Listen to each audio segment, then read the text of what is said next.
আরে মিষ্টিদের বাড়িতে তো চলছে রাখি পূর্ণিমা উৎসব, সঙ্গে রয়েছে অনেক রকম খাওয়া দাওয়ার ব্যবস্থা। তাহলে বন্ধুরা সুন্দর ভিডিওটি স্কিপ না করে দেখতে থাকো তোমরা।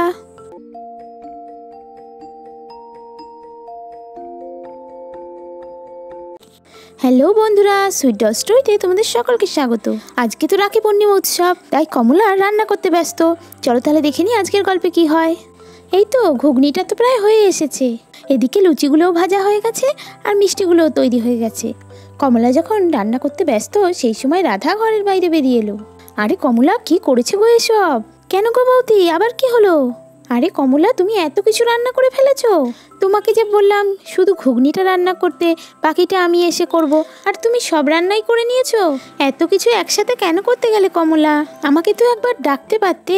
কোথায় আর এত কিছু বৌদি, এইটুকু রান্না তো আমি বাড়িতেও করি। তুমি তো ঘরে একটু ব্যস্ত ছিলে, তাই তো আমি রান্নাগুলো করে নিলাম। কত কিছু বানিয়েছো গো কমলা, কত রকম মিষ্টি, লুচি। এই তো বৌদি ঘুগনিটাও প্রায় হয়ে এসেছে, একটু পরেই নামিয়ে দেবো। কমলা, তাহলে তুমি এখানে রান্নাটা শেষ করে ঘরে এসো, আমি ঘরে যাচ্ছি, বাকি জিনিসগুলো সব সাজিয়ে ফেলি। হ্যাঁ হ্যাঁ বৌদি, তুমি ঘরে যাও, আমি রান্নাটা শেষ করেই আসছি। হ্যাঁ হ্যাঁ ঠিক আছে কমলা।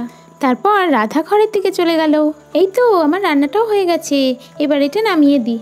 এই তো সব কিছুই হয়ে গেছে, এবারে যাই ঘরে গিয়ে একটু বৌদির হাতে হাতে সাহায্য করে দিই। একটু পরে রাধার কমলা অনেক রাখি আর অনেক রকমের মিষ্টি বাইরে টেবিলের উপর সাজিয়ে দিল। বৌদি সবই তো হয়ে গেছে, এবার তো শুধু দাদার অপেক্ষা। দাদা কখন আসবে? আরে কমলা, তোমার দাদাকে তো বললাম তাড়াতাড়ি চলে আসতে, আজকে মাঠে না গেলে হতো না? আজকে রাখির দিনে সবার সাথে একসাথে বাড়িতেই থাকতে পারতো। না গো কমলা, আমি তোমার দাদাকে এই কথাই বলেছিলাম। এবারে এত বৃষ্টি হচ্ছে, বৃষ্টির জন্য সব ফসল নষ্ট হয়ে যাচ্ছে।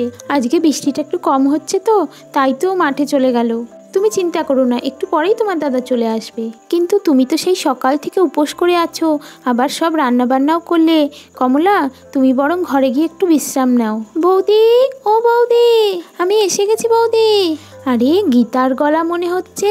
হ্যাঁ তাই তো, ওই তো গীতা। হ্যাঁ বৌদি, ওই তো গীতা। ও বৌদি, এই দেখো আমি এসে গেছি।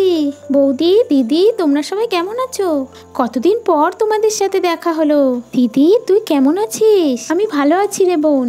ধরো ধরো বৌদি, মিষ্টির হাঁড়িটা ধরো দেখি, সেই কতটা রাস্তা হাতে ঝুলিয়ে নিয়ে এলাম। হ্যাঁ হ্যাঁ দাও দাও। গীতা, তোমার মিষ্টি আনার কি দরকার ছিল? তুমি গুড্ডুকে নিয়ে এসেছো, আবার এক হাতে মিষ্টি। শ্যামল কোথায়? শ্যামলকে নিয়ে আসোনি? না গো বৌদি, ও তো আসতে পারেনি।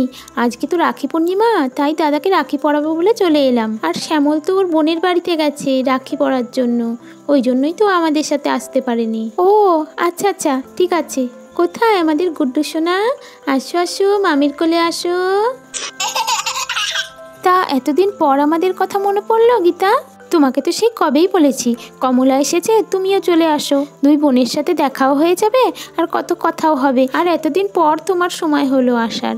দিদি, বৌদি, তোমরা সবই তো জানো গুড্ডু এখনো কত ছোট, ওকে নিয়ে কোথাও খুব একটা যাওয়াও হয় না। আর এখন যা ঘন ঘন বৃষ্টি হচ্ছে, আর এই বৃষ্টিতে একটু ভিজে গেলেই তো ঠান্ডা লেগে যাচ্ছে।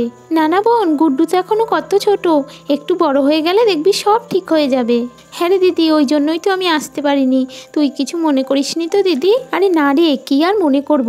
এই তো তুই আজকে এসেছিস, তোর সাথে দেখা হয়ে গেল, আমার খুব ভালো লেগেছে। হ্যাঁ গো গীতা, আজকে রাখির দিনে তুমি এসেছো, আমাদেরও খুব ভালো লেগেছে। কিন্তু বৃষ্টি কোথায়? দিদি, তোর মেয়েরাই বা কোথায়? কাউকেই তো দেখতে পাচ্ছি না। ও বাবা, এখানে তো কত কিছুর আয়োজন করে রেখেছো তোমরা, সব কিছুই দেখছি এখানে গুছিয়ে রেখেছো। হ্যাঁ গো, সকাল থেকে কমলাই একা হাতে এগুলো সব বানিয়েছে। ও তাই নাকি দিদি? হ্যাঁ রে, এবার চল তো একটু ঘরে চল। হ্যাঁ গো গীতা, সেই কখন বেরিয়েছো? চলো চলো, ঘরে গিয়ে একটু বিশ্রাম নেবে। চলো চলো, গুড্ডুরও তো খিদে পেয়েছে, ওকেও তো কিছু খাওয়াতে হবে। হ্যাঁ গো বৌদি, সে কখন খেয়েছে ছেলেটা, চলো আগে একটু ওকে খাইয়ে দিই। হ্যাঁ হ্যাঁ চলো চলো। তারপর সবাই মিলে ঘরের দিকে চলে গেল। একটু পরে দুষ্টু মিষ্টি আর বৃষ্টি ভাইকে নিয়ে ঘরের বাইরে বেরিয়ে এলো। বাবা, কত রকম মিষ্টি এখানে, আমার তো মিষ্টি দেখেই খেতে পেয়ে গেল। আমি বরং কেউ দেখার আগেই এখান থেকে একটা মিষ্টি খেয়ে নি। এই বলে দুষ্টু তো চুপি চুপি মিষ্টি খেতে গেল। আরে থাম থাম দুষ্টু, কি করছিস সেটা? কেন দিদি, আবার কি হলো? আরে সেই সকাল থেকে তো না খেয়ে আছিস ভাইকে রাখি পরাবি বলে, আর মিষ্টি দেখেই সব ভুলে গেলি তো? আগে ভাইকে রাখি পরিয়ে তারপর মিষ্টি খাবি। হ্যাঁ তাই তো, সত্যি দিদি আমি সবই ভুলে গেছিলাম। মিষ্টি দেখে আমার খুব খেতে ইচ্ছে করছিল। তুই তো জানিস দিদি আমার মিষ্টি কত ভালো লাগে খেতে, ওই জন্যই তো মিষ্টি দেখে সবকিছু গন্ডগোল হয়ে গেছিল। এবারে আর ভুল হবে না, ভাইকে আগে রাখি পরাবো তারপর যত খুশি মিষ্টি খাবো। হ্যাঁ রে দুষ্টু, মিষ্টি তো ঠিকই বলেছে। ভাইকে আগে সবাই মিলে রাখি পরিয়ে দিই, তারপরে সবাই মিলে মিষ্টি খাবো, কেমন? চল চল এবারে ওখানে একটু গিয়ে বসি। হ্যাঁ হ্যাঁ চলো চলো মিষ্টি দিদি। তারপর সবাই মিলে চেয়ারের উপর বসে পড়লো। এই ভাই ভাই, আজকে কিন্তু আমি প্রথমবার তোকে রাখি পরাবো। আগের বছর তো তুই হোসনি, তুই আগের বছর কাউকেই রাখি পরাতে পারিনি, কিন্তু এবারে পরাবো। এখন তো আমিও দিদি হয়ে গেছি, আমি আর ছোট নেই। আমরা তিনজন মিলে তোকে রাখি পরাবো। তুই আবার কাঁদবি না তো ভাই? ও মিষ্টি দিদি, কখন রাখি পরাবো ভাইকে? সেই কখন থেকে তো না খেয়ে আছি, মিষ্টিগুলো দেখে তো আরো বেশি বেশি করে খিদে পেয়ে যাচ্ছে। কখন ভাইকে রাখি পরাবো? এই তো বাবা আগে ফিরুক, তারপরে রাখি অনুষ্ঠানটা শুরু করব। মামা কখন আসবে বৃষ্টি দিদি? দূর আর ভালো লাগছে না বসে থাকতে। মিষ্টিরা যখন সবাই মিলে কথা বলছে তখনই সুভাষ মাঠ থেকে বাড়িতে ফিরে এলো। এই তো মামা এসে গেছে, মামা এসে গেছে, মামা এসে গেছে। হ্যাঁ হ্যাঁ, এই তো আমি এসে গেছি। বাবা কত কিছুর আয়োজন করে রেখেছি এখানে, কত রাখি, কত রকম মিষ্টি। আমি মাঠ থেকে এলাম তো, তাড়াতাড়ি করে স্নান করি তারপর আসছি। হ্যাঁ হ্যাঁ মামা, তাড়াতাড়ি যাও তাড়াতাড়ি যাও, আমরা তো সে কখন থেকে তোমার অপেক্ষা করছি। হ্যাঁ হ্যাঁ, এই তো যাবো আর আসবো, তোরা আর একটু সময় অপেক্ষা কর, আমি এক্ষুনি আসছি। এই বলে সুভাষ তো ঘরের দিকে চলে গেল। একটু পরে সবাই মিলে বাইরে এসে উপস্থিত হলো। নাও নাও কমলা, গীতা, এবার রাখির অনুষ্ঠানটা শুরু করো। পূর্ণিমার সময় তো পার হয়ে যাচ্ছে, এমনিতেই অনেকটা সময় দেরি হয়ে গেছে, এবার তোমরা শুরু করো। আমি আগে রাখিটা পরিয়ে দিই, তারপর তুই পড়াস গীতা। হ্যাঁ হ্যাঁ কমলা, তুমি বড়, তুমি আগে রাখিটা পরাও। হ্যাঁ হ্যাঁ বৌদি, দেখি দাদা হাতটা, রাখিটা পরিয়ে দিই। হ্যাঁ বোন। তারপর কমলা সুভাষকে রাখি পরিয়ে দিল। এই তো আমার রাখি পরানো হয়ে গেছে। গীতা, এবার তুই দাদাকে তাড়াতাড়ি করে পরিয়ে দে। আরে দাঁড়া দাঁড়া, কি হলো দাদা? রাখির গিফট না নিয়ে কোথায় চলে যাচ্ছিস? রাখির গিফটও এনেছিস দাদা? এসবের আবার কিসের দরকার ছিল? না রে বোন, বছরে একবারই তো রাখি পরাস, কিছু না দিলে হয়? এই নে তোর গিফট। আচ্ছা ঠিক আছে, কি আছে দাদা এতে? এতে তোর জন্য একটা শাড়ি আছে, তুই যেটা দোকানে পছন্দ করে এসেছিলিস সেই শাড়িটাই তোর জন্য এনেছি। ও সেই শাড়িটা দাদা, তুই কি করে জানলি এটা আমার পছন্দ হয়েছিল? তোর বৌদি তো আমাকে বলেছে। আরে বৌদি, তুমি বলেছো দাদাকে? এসবের আর দরকার ছিল না। আরে না গো কমলা, তোমার শাড়িটা খুব পছন্দ ছিল তো, তাই তোমার দাদাকে নিয়ে আসতে বললাম। সত্যি শাড়িটা আমার খুব পছন্দের ছিল।